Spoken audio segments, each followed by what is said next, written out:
numérique et moi, quel sujet. D'un côté, il y a une partie de moi qui déteste le numérique. Et d'une autre partie, je suis bien obligée de vivre avec mon époque. Et du coup, je m'adapte avec l'époque du numérique, avec le numérique. Et donc, bien évidemment, je suis moi aussi bien ancrée dans le numérique. L'objet que j'utilise le plus, c'est celui-ci, c'est mon ordinateur, d'accord, avec lequel je suis en train de me filmer. Et je l'utilise vraiment tous les jours en fait. Parfois quand j'y pense, je trouve que c'est incroyable, mais je l'utilise vraiment tous les jours. Je l'utilise pour tout. Je l'utilise pour mon travail, je l'utilise pour aller sur Facebook, pour regarder des vidéos stupides. Je l'utilise comme télévision, parce que je n'ai pas de télévision, donc je regarde des films en streaming. J'utilise comme chaîne IFI, parce que j'écoute la musique sur Spotify ou sur YouTube. J'utilise aussi comme smartphone, on va dire, parce que j'ai un smartphone qui fait pitié.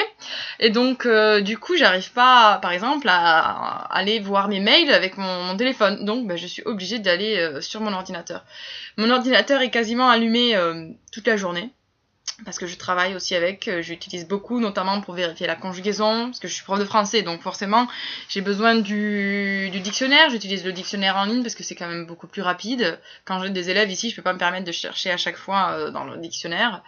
Donc c'est vraiment un outil de travail qui est pour moi indispensable. Je pourrais pas me passer de mon ordinateur, je pense, ça serait très difficile.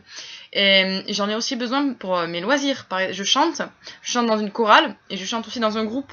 Donc j'utilise le programme Audacity pour enregistrer les voix, pour pas oublier les voix, parce que je suis pas non plus une as de la musique, donc je sais pas par exemple lire les notes de musique, bon un petit peu mais pas grand chose, et donc j'utilise le programme Audacity pour enregistrer mes voix, la voix que je dois faire, parce que ça ne le fait pas bien sûr, je peux pas enregistrer avec mon portable, donc je dois évidemment acheter un smartphone, mais pour l'instant l'objet numérique que j'utilise le plus, c'est vraiment mon ordinateur.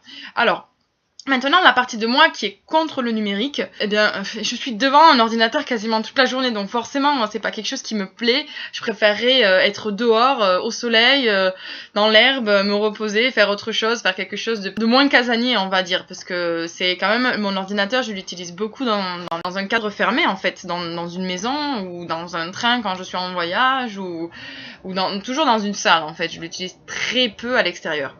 Donc je n'aime pas aussi le numérique parce que je trouve que, par exemple, quand on va dans un métro, qu'est-ce qu'on remarque? Tout le monde, mais vraiment quasiment tout le monde, a son téléphone dans la main. Et au lieu de prendre un livre et de lire, eh bien non, voilà, le numérique a révolutionné complètement nos manières de faire, notre comportement, notre manière d'agir et nos passe-temps en fait. Nos passe-temps, c'est ça en fait, c'est Messenger, c'est WhatsApp, c'est les mails, c'est YouTube, c'est tout ça. Et donc les gens ne passent plus leur temps à lire, donc forcément, moi j'adore lire.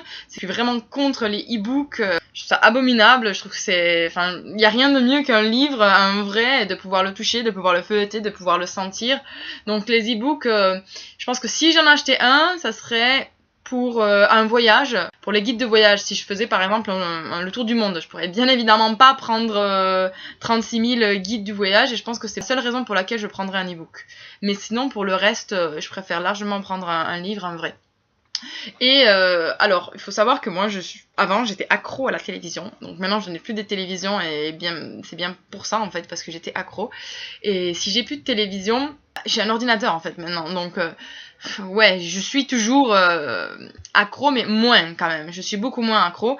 Mais avant, même toujours, quand je regarde un film, que ce soit devant mon ordinateur ou que ce soit devant une télévision, je reste scotché, bloqué, hypnotisé. Et vraiment, tout ce qui se passe autour de moi, je m'en rends même pas compte. On pourrait même me parler que je suis hypnotisée. Donc mon ordinateur me coupe un peu des autres personnes qui sont là, mais paradoxalement elle me rapproche des personnes qui sont de l'autre côté de l'écran en fait, qui sont aux quatre coins du monde. Parfois je peux même être désagréable parce que quand je suis concentrée, quand je fais un truc sur l'ordinateur, c'est vraiment qu'est-ce que tu dis? Oh mais laisse-moi tranquille, je suis vraiment concentrée et je veux vraiment finir mon truc, mais même parfois pour des choses stupides. Je peux écrire des messages et j'ai besoin de concentration pour écrire un message. Donc oui, ça peut m'éloigner. Ensuite, est-ce que j'ai l'impression de gagner du temps ou de perdre en autonomie? Ça dépend. Alors, pour mon travail, je gagne énormément de temps parce que si je devais moi-même écrire et mettre au propre, je suis quelqu'un d'assez maniaque qui aime bien les choses toutes belles, voilà, je devrais faire des cours tout beaux, tout propres, alors que là, j'écris mon truc, je sélectionne tout, hop, times 12, j'agrandis le titre, je mets une couleur, je fais un tableau en 2-2, j'ai pas besoin de prendre ma règle, et puis j'imprime. Donc oui, je gagne un temps fou niveau travail. Niveau passe-temps, je dirais que je perds un temps fou parce que je suis vraiment beaucoup sur Internet et c'est quelque chose que j'aimerais supprimer. Mais par exemple, pour la chorale, tout passe par Facebook, donc j'ai besoin d'être connectée tout le temps. J'ai un groupe de musique, donc forcément aussi, j'ai besoin d'être connectée. Et puis j'ai quand même ma famille, mes amis qui se trouvent aux quatre coins du monde, et c'est quand même des personnes avec qui j'aime communiquer. Bon, parfois, j'avoue, je fais des choses inutiles sur Facebook, et je pourrais très bien m'en passer. Pour conclure, on peut dire que d'un côté, oui, je suis accro aux objets numériques. Et si seulement il n'y avait que mon ordinateur.